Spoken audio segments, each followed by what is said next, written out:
All right, man. Let's talk about the Brooklyn Nets. Are they the leader in the clubhouse when it comes to making a lock at the NBA Finals and winning it? But let's start off with Steph Curry. He kind of been slipping. He been tripping on you. He started to slide to the left, cha real smooth. Don't turn it up. Boom, boom. So it ain't been one of his best runs, okay, and that's saying a lot. He's starting to struggle a little bit, and people starting to talk about his struggle. But what's going on here is he still lead the NBA with 180 field goals made. The next closest is Buddy Hield, I believe, with 145 3-point field goals made. But I think the story that nobody talking about in NBA is the actual factual that a lot of these guys are not shooting the ball well since they switched over to Wilson. Maybe like in 2006, I remember they switched from like pigskin or leather or whatever the Spartan ball was made of. They switched to like recycled material or some different type of material. And it took a while for the guys in the NBA to get adjusted. Okay. So like I said before, a lot of guys ain't shooting historically what they were shooting, before this new basketball came in. You look at Damian Lillard, he ain't shooting nowhere near to what he used to shoot. You know what I'm saying? Look at these percentages in his, career. Well, the previous year, he was at 45% from the field. He was at 39% from three. Nowhere near those numbers right there. So that new basketball, I mean, you could take a guy from our Pistons, Sadiq Bey. He's starting to kind of turn up a little bit, but look at these numbers. And look where he was at the year before, 40% from the field, 38% from three. So like I said, a lot of people, guys who shooting is slipping. And that's what they're not telling you. That new basketball switching to Wilson, that affected these guys.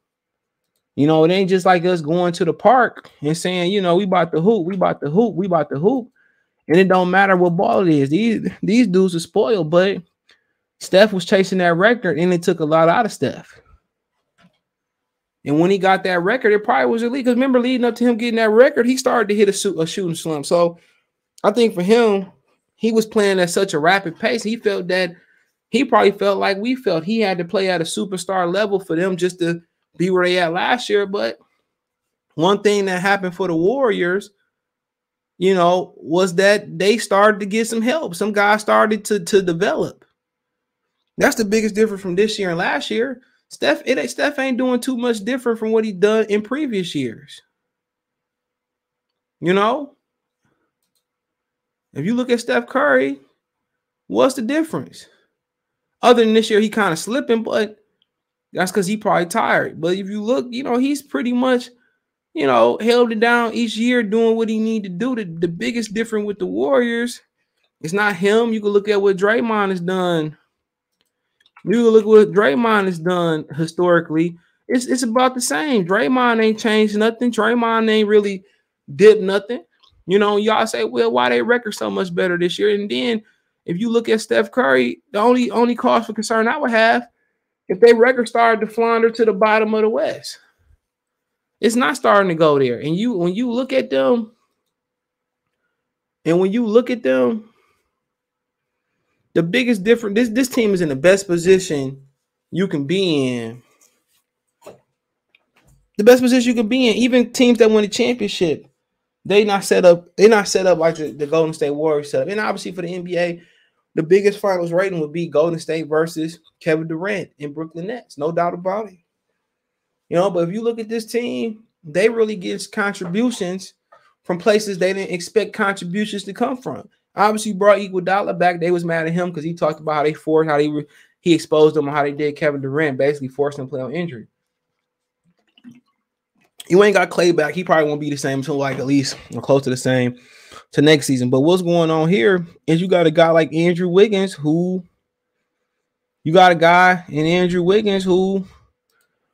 starting to figure it out. I say, well, that ain't even the most points he scored per game.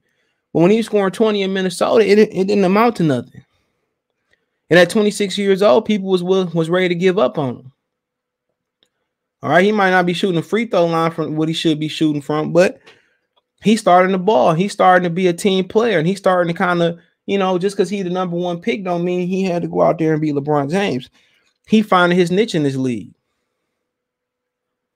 You know, and that's credit to whatever Golden State is doing. You know, and I know people was ready for them to start giving up on Andrew Wiggins, and it wasn't the time. Excuse me. It wasn't the time to give up on Andrew Wiggins. Okay, then you look at other guys, and that's contributing. Guys like Jordan Poole is the difference between last year record and this year record. He balling. Another guy that people was ready to give up on, I think he was ready to give up on, and it just takes some time. When you get into the NBA, you find out everybody can play in the NBA. You bring in guys like Otto Porter, and like you look at them, Damian Lee is a baller too, and then Gary Payton II, somebody that bounced around the league a little bit, but his pit bull like defense and his athleticism and ability to attack the rim. You know what I'm saying?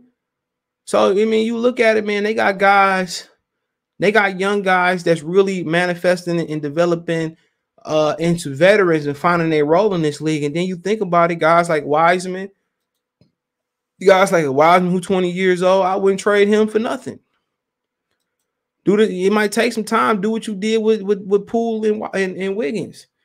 Guys like Moses Moody, who they got in the draft, why would I trade them? I got the future and I got the now right here. And kind of when Steph and Clay and Draymond kind of like move on and go to the twilight of their career, I got young guys that I got already tutored and already been in the system for years that's going to be ready to step up at some time. And Kuminga might be the most important piece outside of Steph Curry on the team.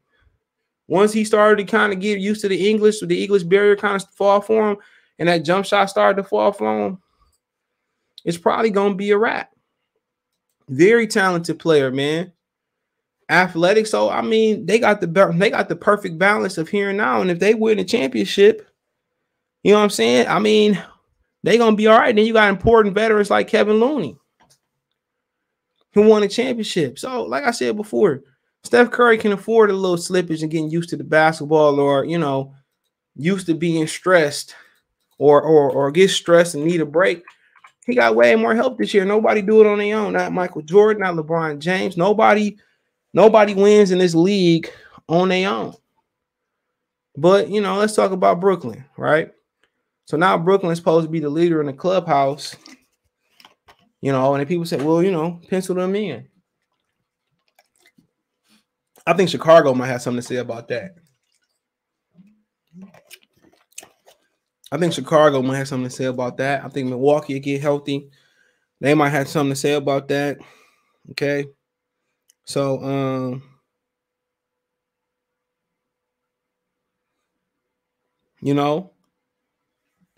but the thing about them too, with people not talking about in Brooklyn, I don't know if it's taboo, people just glossing over it. KD, James Harden, and Kyrie never meshed together yet. They never got a chance to build that camaraderie. So, if the new mayor come in and say, well, you can play home games, you ain't got to be vaccinated, y'all can do what y'all want to do, cool. There's going to be a learning period that they got to learn each other. Because you got to remember, James Harden been predominantly the point guard. Kyrie is really a two guard, but Kyrie going to want to handle the ball from James too. So now James going to kind of have to share the ball a little bit more, ball handling responsibility with Kyrie Irving. And James probably going to have to move a little bit more without the basketball. And James is an on-ball guy. Unless you just going to bring Kyrie off screens like Ray Allen and Allen Iverson and let them create and attack. So they haven't played a lot of games together. They haven't played enough games to get a feel like Anthony Davis and LeBron James probably got. And that's two players. It took time for Paul Pierce, Kevin Garnett, Rajon Rondo, and Ray Allen to get a feel for each other. It took a minute for the Heatles, Bosh, Wade, LeBron, and then you talking about everybody else that's on the Brooklyn roster. It's going to take some time. And then you got to remember, too, with Brooklyn, James Harden don't show up in the playoffs. Just because he was injured last year, that don't erase that he ain't been good in the playoffs. Historically, James Harden has sucked very, very hard in the playoffs. He hasn't shown up.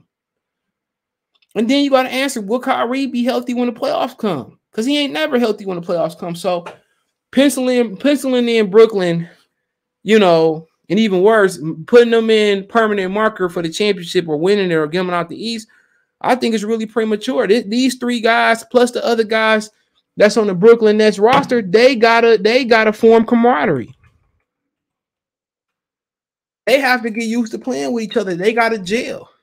And if he only gonna be playing half the games, well, they in trouble. And then you look at it, will Nicholas Claxton be good enough to defend the rim? When you go against Chicago, when you go against Giannis Antetokounmpo, when you get Bam Adebayo back in Miami and Jimmy Butler attacking, come on, will they be good enough?